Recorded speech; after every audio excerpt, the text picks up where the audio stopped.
দর্শক, নরসিংদীতে সাগর, অমৃতসাগর, সবুরি, চাম্পা, গেরা সুন্দর সহ বিভিন্ন জাতের কলা চাষ করেন কৃষকরা। এ বিষয়ে বিস্তারিত জানাতে নরসিংদী থেকে যুক্ত হচ্ছেন সহকর্মী হৃদয় খান।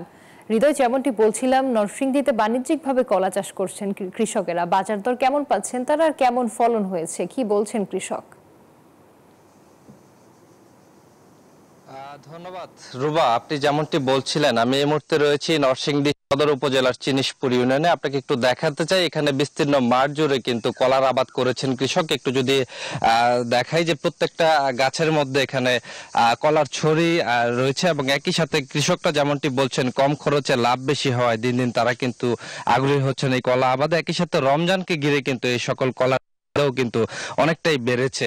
নরসিংদীতে কিন্তু সাগর, অমৃত সাগর, চাম্পা, সবজি থেকে শুরু করে নানা রকমের কলার আবাদ করা হয়েছে। আমরা যদি একজন কৃষকের সাথে কথা বলি, একটু যদি বলতেন যে কি কেমন আবাদ হয়েছে। আমাদের আবাদ খুব ভালো হয়েছে এবার। দেশি সাগর, চাপা, যারা সুন্দর, সবজি, সোনাই, এই বিভিন্ন কলা। কেমন ফলন? খুব ভালো হয়েছে এবার।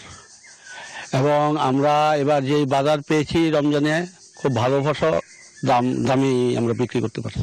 তো আসলে যেমনটি শুনছিলেন, কৃষক যেমনটি বলছিলেন যে এবছর কলার কিন্তু আবাদ ভালো হয়েছে, একই সাথে রমজানকে ঘিরে কিন্তু তারা দাম পাবেন বলে আশা করছেন। একই সাথে কৃষি বিভাগ যেমনটি বলছেন, কৃষকদেরকে তারা সব ধরনের সহযোগিতা করছেন। নরসিংদীতে এবছর প্রায় 2300 হেক্টর জমিতে কিন্তু এই কলার আবাদ করা হয়েছে। এই ছিল নরসিংদী থেকে আমার কাছে সর্বশেষ। ফিরে যাব স্টুডিওতে রুবার কাছে। রুবা। হৃদয়, আপনাকে ধন্যবাদ।